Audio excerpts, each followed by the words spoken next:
Ce matin, le Seigneur m'a, invité à partager avec vous ce verset de l'Épître aux Philippiens, chapitre 2, verset 1. «Toutes mes sources sont en toi». Hem, ouais, c'est je peux parler comme un vieux. Heu, il fut un temps où, nous avions, une jeunesse, on était un petit peu plus jeunes qu'aujourd'hui. Et donc, on avait invité un groupe français, je ne sais pas s'il existe encore toujours, Master Music. Et dans Master Music, il y avait un chant: «Toutes mes sources sont en toi». Et je voudrais que, nous puissions partager le texte de ce matin. Alors je vais vous lire les 5 versets qui font bloc, mais je n'en prendrai qu'un, parce que si je faisais les 5, la fête des mères, ça serait foutu.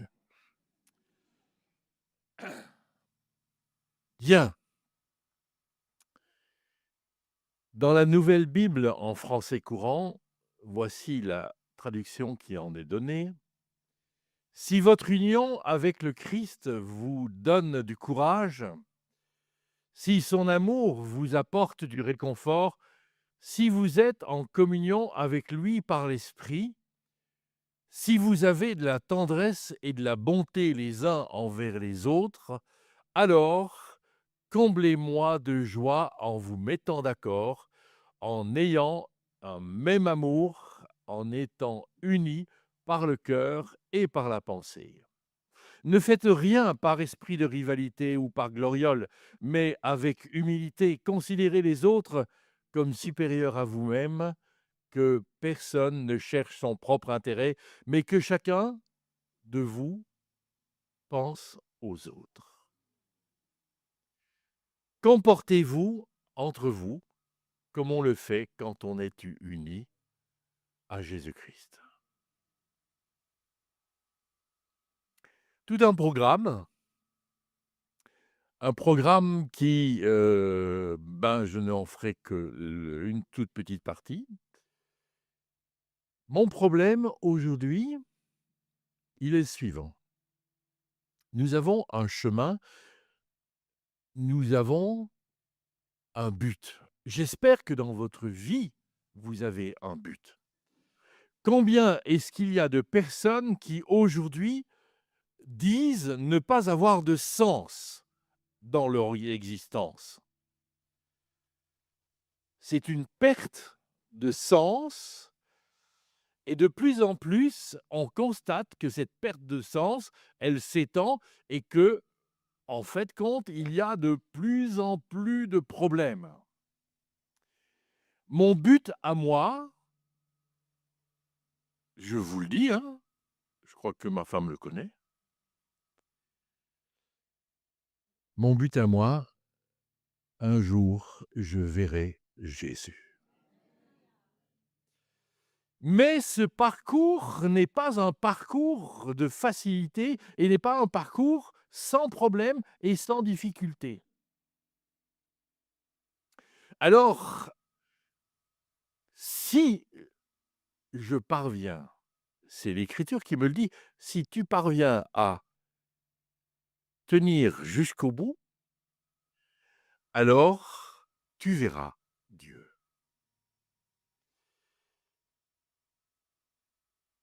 Et je pose la question, grande question, de quoi est faite ma relation à Dieu? De quoi est faite ma relation à Dieu? Comment est-ce que je vis cette relation à Dieu? Est-ce que c'est de l'ordre du devoir? Tu dois? Si tu veux voir Dieu, tu dois aller jusqu'au bout. Est-ce que c'est de la confiance? Je sais qui est mon Dieu? Est-ce que c'est de la crainte? Et là, on pourrait encore jouer sur les mots, car en fait compte, la crainte de Dieu, c'est le début de la sagesse. Et donc pour moi, craindre Dieu,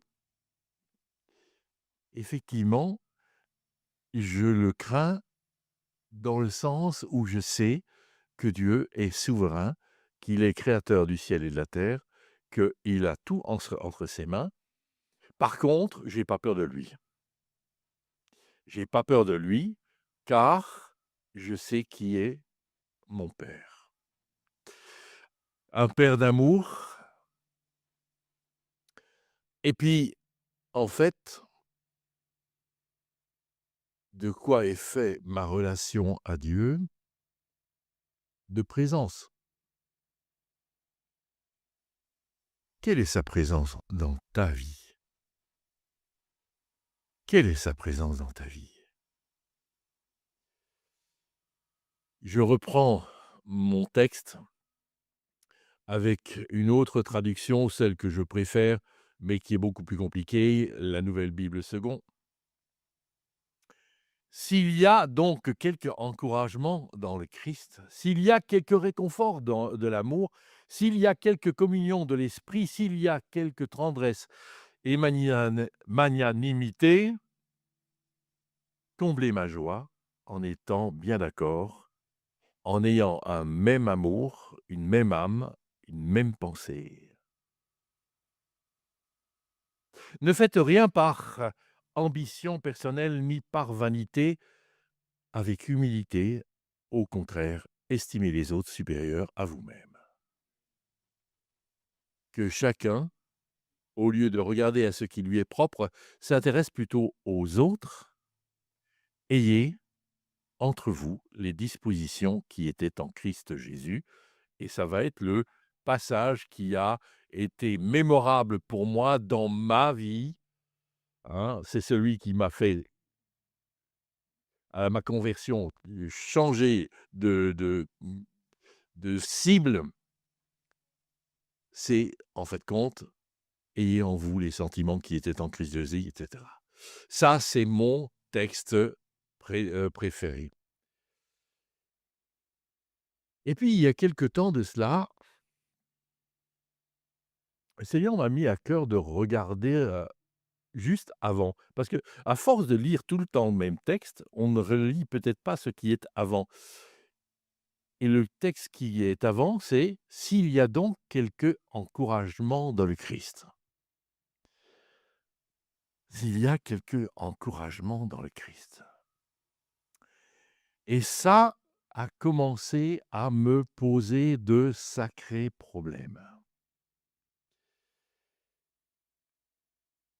S'il y a donc, bah, je me suis posé la question, de quoi Paul vient-il de parler? Qu'est-ce qui était juste avant Philippiens 2? Qu'est-ce qui était juste avant de... Qu'est-ce qui précède? Alors, Paul a dit, je vais synthétiser la pensée de Paul. 1,29, la grâce est d'être en lui. Ma grâce d'être en lui. Quelqu'un a des tomates, des œufs? Non, ça va? Bon, non, non, mais c'est parce que moi j'ai peur des agressions. La grâce de souffrir avec lui. Ça, c'est autre chose à digérer, hein. La grâce de souffrir avec lui. Cela, pour nous, est tout à fait problématique dans notre Europe occidentale. C'est pas tout à fait vrai autre part. Et dans beaucoup d'autres endroits, c'est une réalité de tous les jours. Être chrétien, est problématique. La grâce de souffrir avec lui. Et l'apôtre Paul lui-même a souffert en tant qu'apôtre de Jésus-Christ. La grâce de combattre et de pouvoir tenir bon, comme Paul l'a fait. En fait,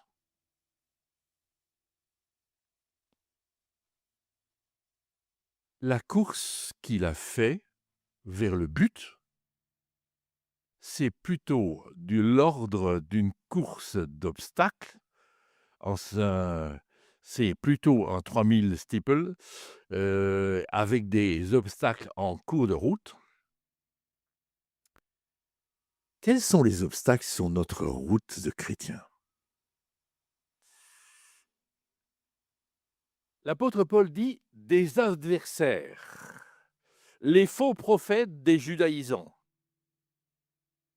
Alors ça, c'est une des choses qu'il a rencontrées,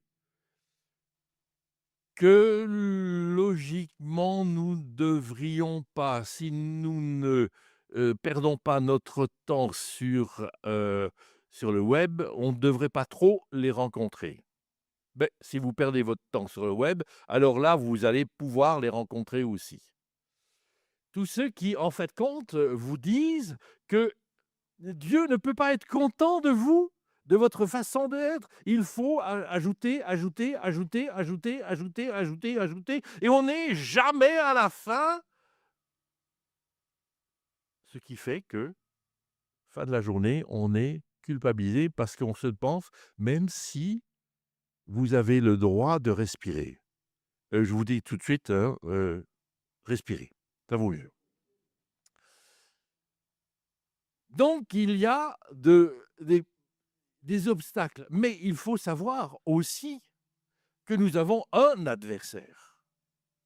Notre adversaire, le diable, nous le connaissons. Nous le connaissons, nous savons de qui il est. Nous avons le monde comme adversaire. Nous avons le monde comme adversaire, et le monde, alors là, c'est beaucoup plus problématique. C'est quand même beaucoup plus problématique.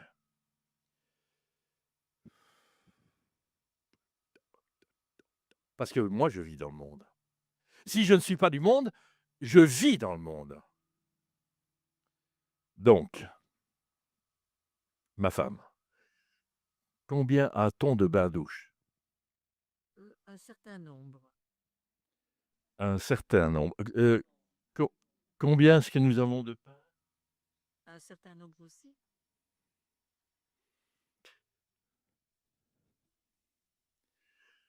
Qui a connu, parmi vous, la guerre de Corée?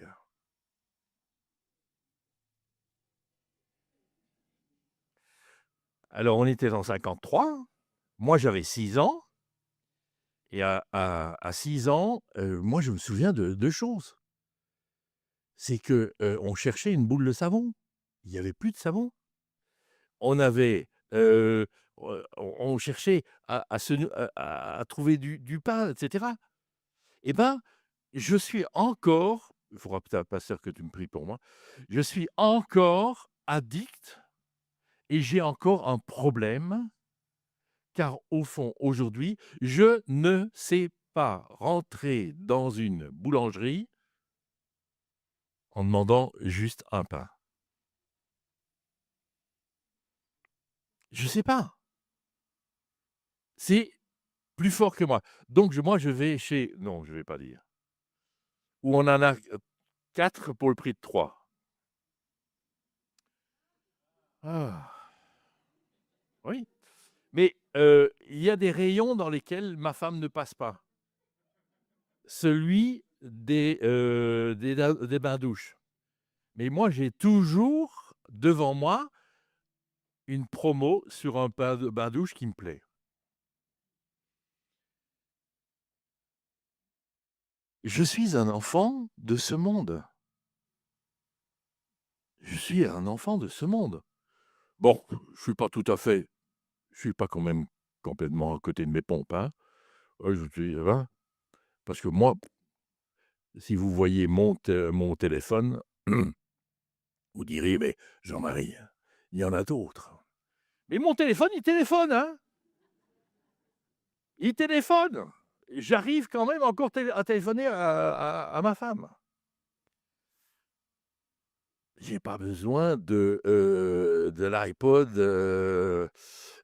iPod, iPhone, X25. Bon, moi j'ai bon, bref.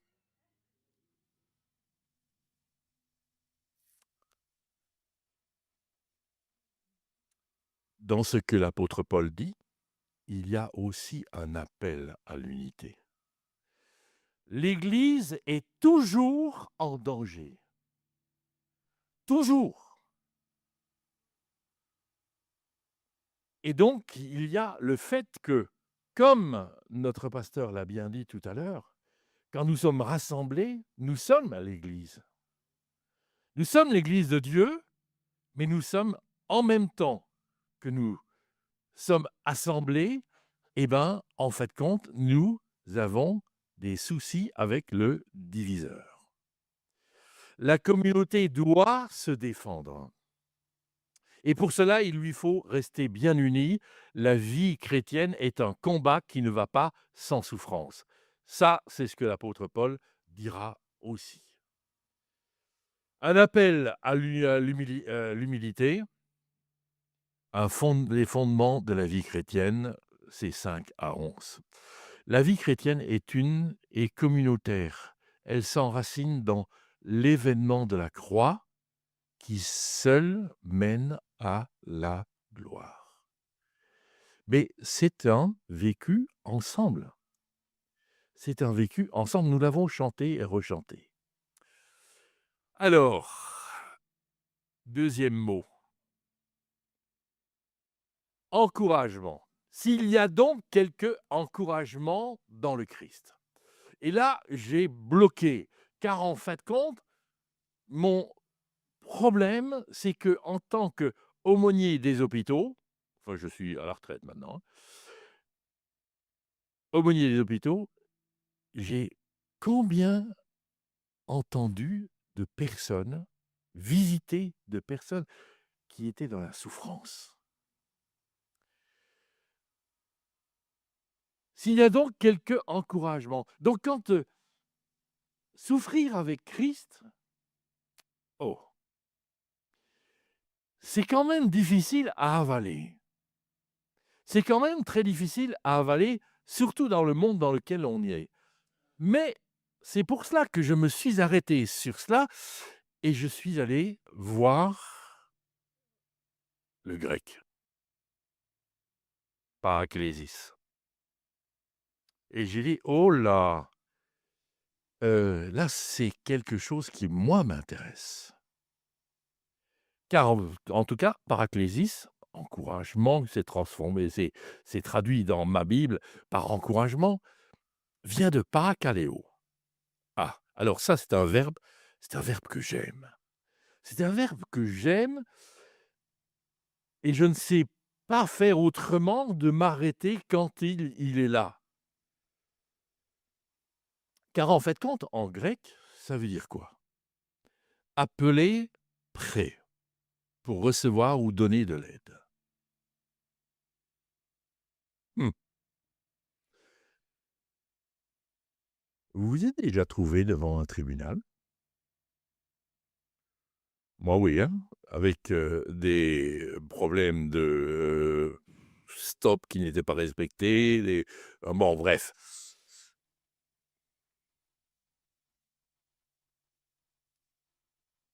J'avais besoin de quoi?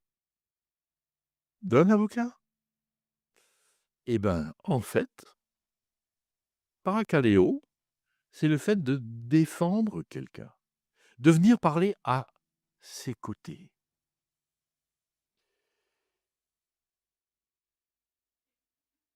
Alors, suivez-moi encore un tout petit peu. Ça veut peut-être dire aussi implorer, supplier, exhorter. Donc, encouragement aurait pu être traduit par exhorter. ou par réconforter, consoler. Et là, je n'ai pas pu faire autrement que de retourner l'utilisation du verbe grec parakaleo. Quand est-ce qu'il est utilisé dans l'Ancien Testament en hébreu? Et là, il y a ce grand cri de Exode 40, verset 1, consolez, consolez mon peuple. Et la traduction des Septante traduit par parakaleo. La consolation, donc souvenez-vous, dans le prophète Ésaïe, il y a 39 chapitres où il est question de jugement qui va tomber sur Israël à cause de leur désobéissance. Et puis, à partir du verset 1 du chapitre 40, c'est consoler. Et on est dans un système et dans une progression qui va vers le royaume. Une consolation. Et l'apôtre Paul va utiliser bien plus souvent parakaleo dans le sens de la consolation que d'une exhortation. Hein, j'ai déjà prêché ici ce passage de Romains chapitre 12, verset 1. « Je vous exhorte donc, frères, par les compassions de Dieu, je vous exhorte » où j'avais reçu en pleine figure un jour d'une dame qui, disait-elle, était née sur le banc de l'église entre deux pages de la Bible, et qui, en fait, compte, exhortation, c'était commandement. Et elle me disait, vous les pasteurs, c'est toujours la même chose, vous êtes toujours en train de dire, il faut, il faut, il faut, il faut. Alors que l'exhortation, c'est une consolation, c'est une exhortation, et c'est l'usage le plus fréquent de l'apôtre Paul. S'il y a quelques encouragements dans le Christ, l'encouragement découle de l'union avec le Christ, mais pas seulement, car je vous ai dit tout à l'heure, paraklésis, ça vient de parakaleo. Eh bien, en fait, n'oubliez jamais que dans l'évangile de Jean, quand Jésus dit « Je vous enverrai un consolateur, un avocat », en fait, quand il utilise le mot paraklétos, le paraclet. Donc, en fait, s'il y a donc quelques encouragements, l'encouragement, c'est pas seulement l'union avec le Christ, mais c'est découvrir aussi que dans la consolation, dans le réconfort, c'est l'œuvre de l'Esprit. Et de l'œuvre de l'Esprit en moi. Donc, Christ, oui, mais à côté, l'Esprit Saint.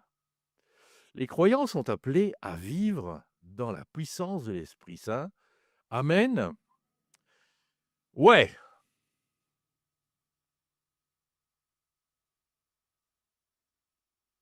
Est-ce que nous sommes toujours prêts à le vivre?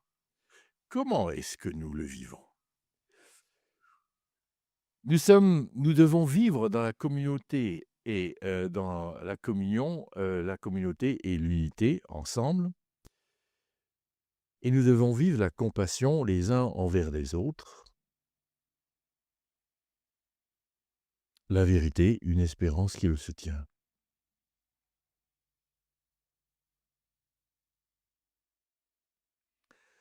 S'il s'agit de l'amour de Dieu, réconfort de l'amour, alors je pose la question, réconfort de l'amour de Dieu ou réconfort de l'amour de celui des frères? Eh bien, en fait, vous devez faire les deux en même temps. car en fait compte, mon réconfort vient de Dieu, mais aussi des frères et des sœurs. Comment se manifeste l'amour? Comment est-ce qu'on peut manifester l'amour de Dieu à quelqu'un? Eh ben, pour l'apôtre Paul, il le dit aux Philippiens: «Vous avez été la seule Église à m'aider, vous seuls avez participé à mes gains et à mes dépenses. Déjà, quand j'étais à Thessalonique, vous m'avez envoyé plus d'une fois ce dont j'avais besoin.» Manifester son amour, ce n'est pas simplement te dire: «Je t'aime». Je lui dis tous les jours matin, hein. Mais c'est pas simplement des mots. L'amour, c'est aussi des actes. Ce sont des gestes que l'on met et que l'on établit. Et pas seulement avec de l'argent, mais avec autre chose. En fait compte, s'il y a quelque réconfort dans l'amour, nous devons avoir des gestes d'amour les uns pour les autres.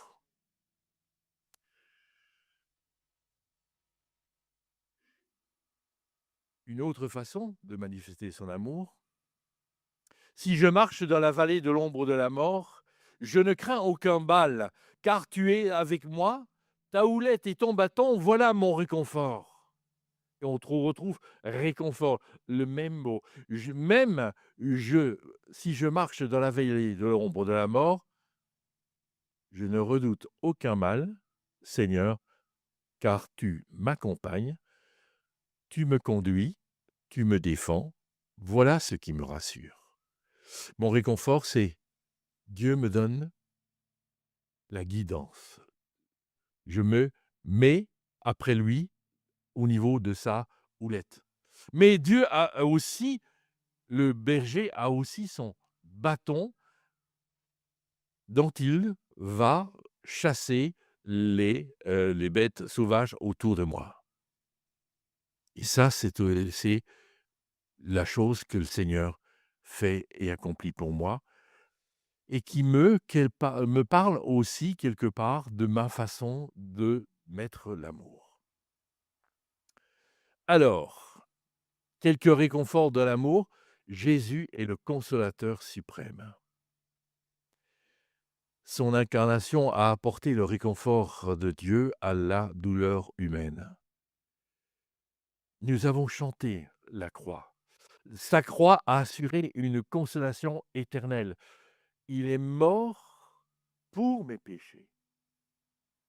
Je n'étais pas digne, mais lui qui était digne est mort pour un indigne. Lui qui était sans péché, il est mort pour quelqu'un qui avait des péchés. Quel Comment est-ce que l'on peut comprendre mieux l'amour de Dieu à notre égard? La parole de Dieu nous dit, en effet, en fait, ce sont nos souffrances qu'il a portées. C'est de nos douleurs qu'il s'est chargé. Et nous avons cette assurance, c'est que la résurrection, l'ascension, garantissent un avenir où il essuiera toute larme.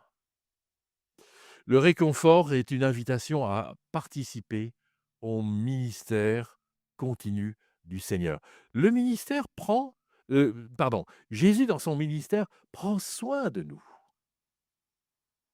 Il nous a accordé l'Esprit Saint. Il prend soin de nous et de chacun d'entre nous. Mais en fait, s'il prend soin de chacun d'entre nous, nous aussi, nous avons à prendre soin des uns et des autres. Nous avons à pratiquer l'amour inspiré par le Saint-Esprit. S'il y a donc quelques encouragements dans le Christ, s'il y a quelques réconforts de l'amour, s'il y a quelques communions de l'Esprit, communion au Christ, communion avec l'Esprit, par l'Esprit.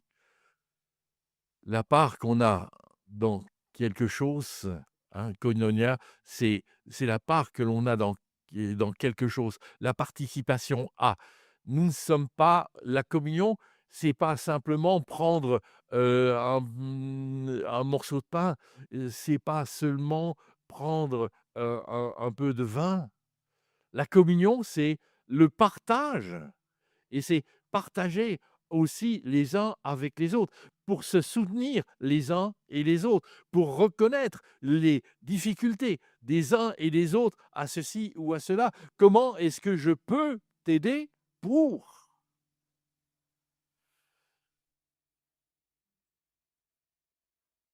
Et avec, ouais, je passe là, le le génitif, à quoi, on participe, en fin de compte, c'est le Saint-Esprit qui va nous faire participer. Si vous êtes en communion avec lui, le Christ, par l'Esprit, par l'Esprit.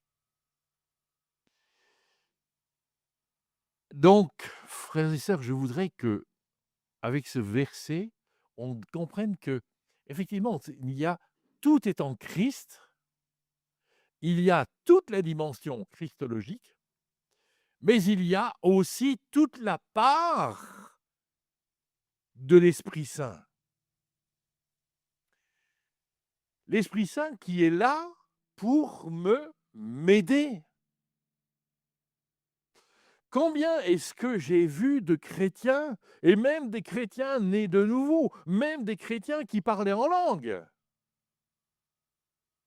qui étaient simplement des gens qui, quelque part, vivaient une un moment de vraiment d'effervescence au temps du culte, mais après ramaient dans leur vie.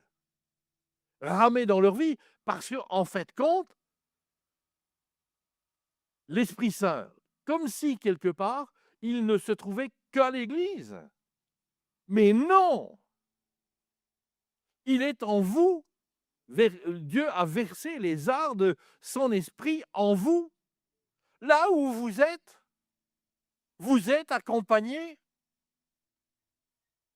vous êtes là et vous pouvez être aidé.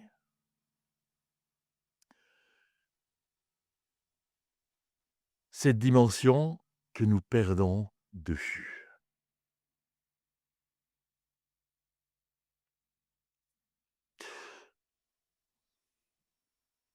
Je regarde l'heure. Je voudrais simplement dire un petit mot de témoignage.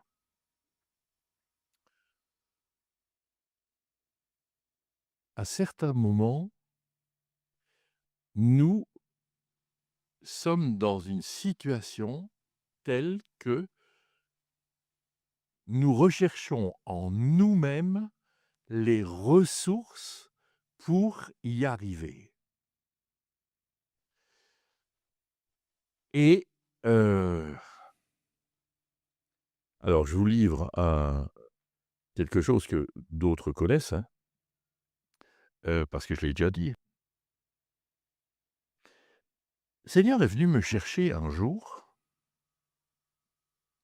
là où j'étais, m'a amené à la conversion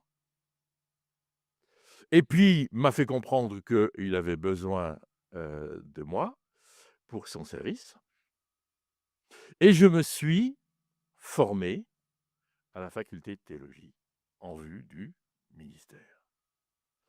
Oh, j'ai tout appris sur Jésus. Je crois que, on m'a quand même quelque part dit des choses sur Dieu. Bah, mon seul problème, c'est qu'on ne m'avait jamais parlé du Saint-Esprit. Donc c'est moi qui ai décidé un jour, dans un travail de systématique, j'avais décidé de, faire un travail sur qui est le Saint-Esprit, son ministère. Oh, j'étais bien coté, hein. J'étais bien coté. C'était super. Très bien, très bien. Oui, je savais tout sur le Saint-Esprit. La seule chose que je ne savais pas, c'est qu'il s'expérimentait. Et puis, je suis arrivé à un moment donné, parce que je faisais mes études, mais et il fallait que je gagne ma vie. Donc, on était, responsable, d'un centre, de vacances.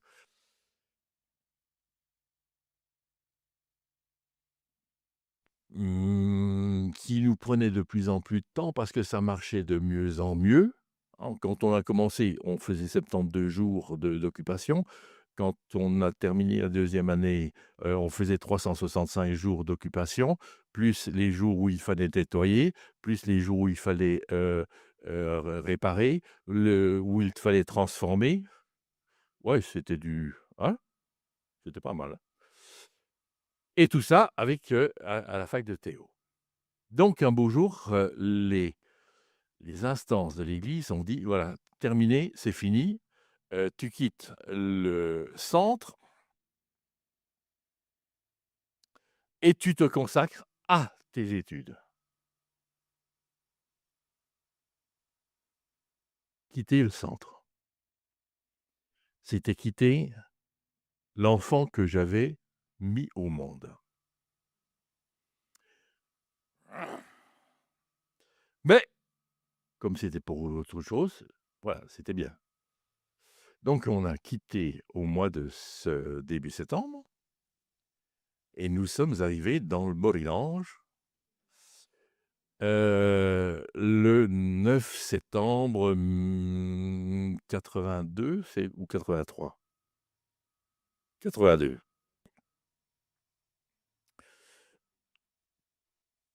Et le 27 décembre, j'avais un problème, je ne savais plus marcher. Hernie discale, j'avais des soucis. Alors je vous passe, hein, parce que l'heure passe. Je vais passer sur autre chose et puis, j'ai fait une colite néphrétique et puis j'ai fait un arrêt cardiaque et puis j'ai fait, problème d'estomac, problème de foie et cetera. Mon médecin m'a dit: «Bon, écoute, c'est tout simple, hein, c'est ton psychisme qui joue et ton corps qui subit». OK. Et résultat, les médecins, quand ils ont fait le, tour, ils m'ont dit au mois de mai, donc vous voyez, hein, j'étais le 27 décembre, mois de mai, ils m'ont dit: «Monsieur Thomas, il faut absolument que vous arrêtiez tout, regarder la TV, lire, penser, vous ne pouvez plus rien faire». Et je me désolais. Je me désolais sur mon lit en disant: «Mais enfin, qu'est-ce que qu'est-ce qui va se passer, quoi?» Alors il y avait une chose, c'est que avant, quand j'ai fait mes études, j'avais déjà pris la direction du ministère pastoral. Que j'avais déjà pris la direction du ministère pastoral puisque je me formais et il y avait une petite chose, c'est que dans ma tête, je retournais: «Mais qu'est-ce que l'on peut dire dimanche après dimanche aux mêmes gens, 52 dimanches par an, plus les fêtes?» Je comprends pas. Je suis pas capable. Et qu'est-ce qu'on peut dire à des personnes qui sont en dépression? Moi, j'ai été élevé, mon éducation à moi, c'était: «Tu retrousses tes manches, tu te donnes des coups de pied au derrière et tu avances». C'est comme ça que moi j'ai été élevé. Ah bah, écoutez, mais avec les personnes en dépression, c'était un peu problématique. Donc je me disais: «Mais comment est-ce qu'on peut et s'il y a des gens comment est-ce que je vais faire?» Eh ben, je vous garantis qu'au mois de mai, le Seigneur a révolutionné ma vie. J'ai dit: «OK, d'accord, maintenant, je reprends mes études, je reprends la fac, je retourne à la fac. Au mois de juin, j'ai ma session d'examen, je passe 17 examens», c'était pas mal, hein, sur 15 jours et j'ai tous réussi.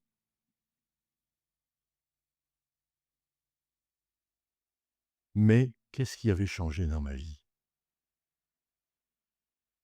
C'est que tant que j'étais en moi, en train de penser et de réfléchir et je ne faisais que de descendre, descendre, descendre, descendre. Jusqu'au moment où, quelque part, l'Esprit Saint m'a fait comprendre que j'étais pas seul. Alors, c'est vrai qu'au bout de ces 5 mois de souffrance et de maladie, où j'ai eu pas mal de problèmes, je ne pouvais plus courir en short après un ballon, mais je pouvais tenir la main de quelqu'un qui était en train de décéder. Et je n'avais pas besoin de parler parce qu'on se comprenait rien que par le regard. Le Seigneur nous fait passer par des épreuves de la vie qui sont que nous on ne comprend pas. Mais pourquoi, Seigneur? Pourquoi? Pourquoi est-ce que je suis là si je ne suis plus capable de faire quoi que ce soit? Pourquoi? S'il y a quelque réconfort dans l'amour, l'accompagnement et le soutien, les croyants imitent le Christ en apportant des paroles de réconfort, une aide concrète à ceux qui souffrent, d'une manière ou d'une autre, en nous rappelant que notre capacité de servir,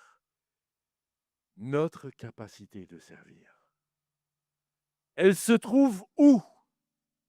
Est-ce qu'elle se trouve dans ma force physique? Est-ce qu'elle se trouve dans ma force morale? Mes sources sont en Christ. Elles résident dans la puissance de l'Esprit Saint. Amen. S'il y a quelques temps de tendresse, je vais passer sur juste, pardon,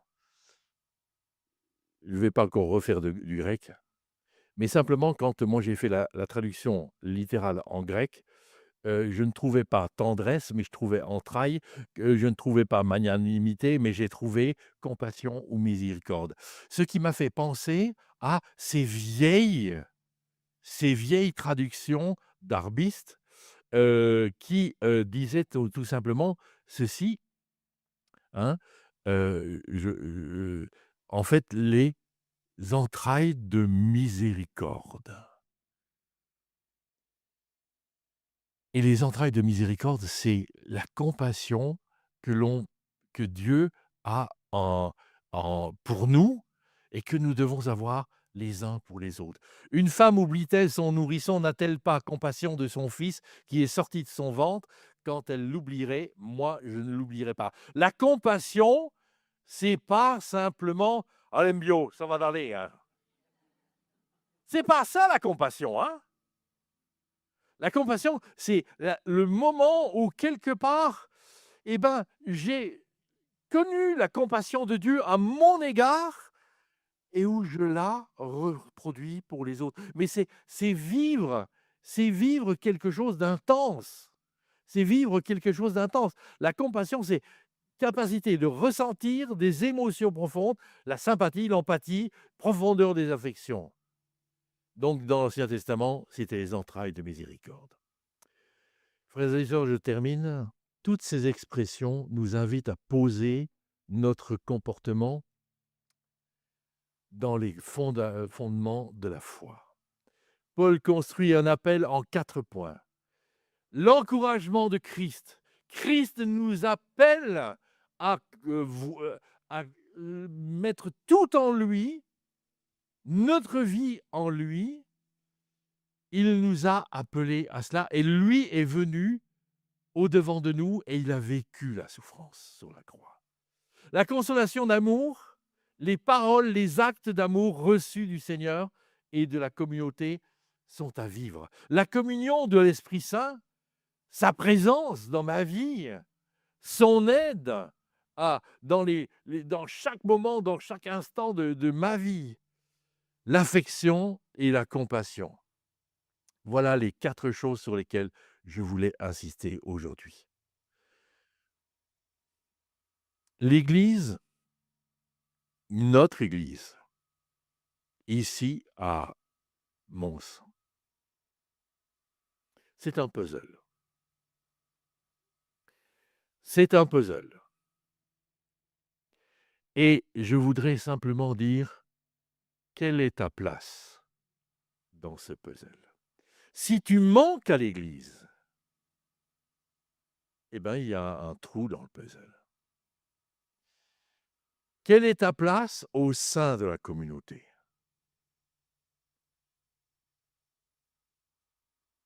Et bien souvent, nous avons des problèmes pour trouver notre place dans l'Église. Parce qu'il y a ceci, parce qu'il y a cela, parce qu'il y a celui-là, il y a celle-là. Qu'est-ce qui bloque dans ta vie? Qu'est-ce qui coince? Et bien souvent, en fin de compte, nous ne cherchons pas la réponse. Mais moi, je veux simplement vous donner ma réponse à moi. Zacharie, chapitre 4, verset 6. Alors il me donna cette explication. C'est l'ange.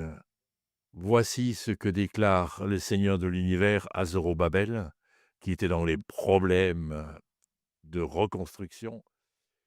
Ce n'est ni par ta puissance, ni par tes forces que tu accompliras ta tâche, mais grâce à mon esprit.